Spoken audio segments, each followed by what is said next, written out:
They call football the world game, and I'd have to agree. I have been fortunate enough to have played games in some exotic destinations and against some diverse opposition. Beach soccer, on Copacabana during the 2014 World Cup, a swamp soccer tournament in a muddy pool in the shadow of the bird's nest, and an early morning kick-around with the Chinatown Soccer Club in the New York City snow would count among them, as would playing with child amputees on a dust patch in Cambodia or being schooled by the Irish Paralympic team ahead of the Beijing Games.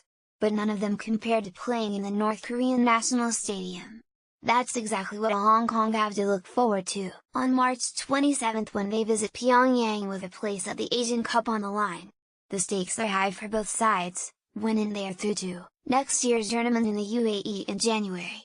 The atmosphere is sure to be volatile at the 50,000-seater Kim Il-sung Stadium. The same venue was the scene for a riot in 2005 when the hosts faced Iran in a qualifying game for the 2006 World Cup in Germany, and fans reacted badly to being denied a penalty. The scene could not have been more different across the city 4 years later when the Chaoyang Park Rangers, a ragtag bunch of Beijing-based, expatriate and very amateur footballers, myself among them, played a team of North Koreans in the 30,000-seat Yanggakdo Stadium. Not because it was a smaller capacity or infinitely lower stakes, but because there was not one supporter in the stands.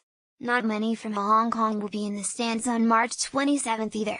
Koryo Tours is organizing the only trip to the game, and it said, one Hong Konger has booked among a handful of foreign tourists. There will be no press in attendance and the game will not be televised. That's par for the course in a country where the state's propaganda machine is such that Kim Jong-il notched 11 holes in one in his first ever round of golf, and the North Korean team were shown to win the 2010 World Cup in South Africa, rather than going out in the group stages bottom of their group and on the wrong end of 3 defeats. On the ground and in the ground, North Korea was a different story to the media's representation. Although, that's not to say it was without incident. Starting with a 3-hour wait on the tarmac of Beijing Capital Airport in an airplane with no air conditioning, not the last time that some of the party would get hot under the collar. Impending national anthem law offers hope, but HKFA admits it can do little to stop more booing at Tuesday's match, as you might expect. Organizing a game of amateur football in North Korea is not the easiest thing in the world. It also gets no easier once you're there and it is already arranged, with the effects of living in a constant state of war apparent in the way that arrangements change minute by minute and everything is constantly in flux. And we didn't have a match ball. That was a problem rectified by a hastily arranged diversion to the German embassy, which for some reason also operated as a de facto Adidas outlet. A bigger problem was the news from the powers that be that our 3 Americans would not be allowed to participate in the game. Tempers flared.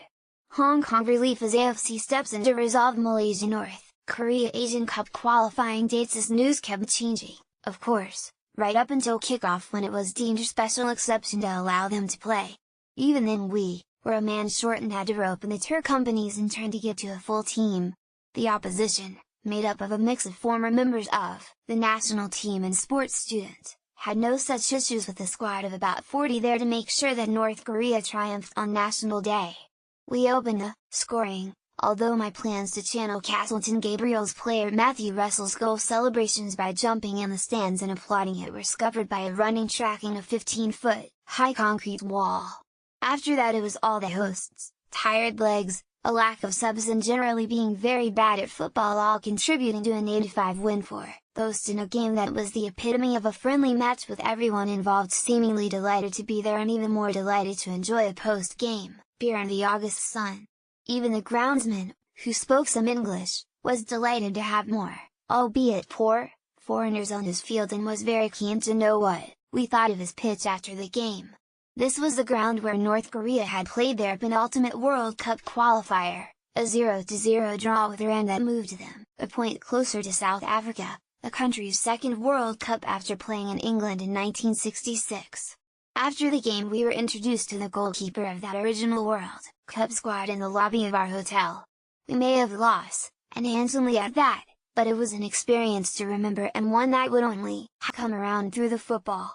Hong Kong's trip is not likely to be as welcoming, but it will be unforgettable nevertheless. Let's just hope somebody remembers the match ball.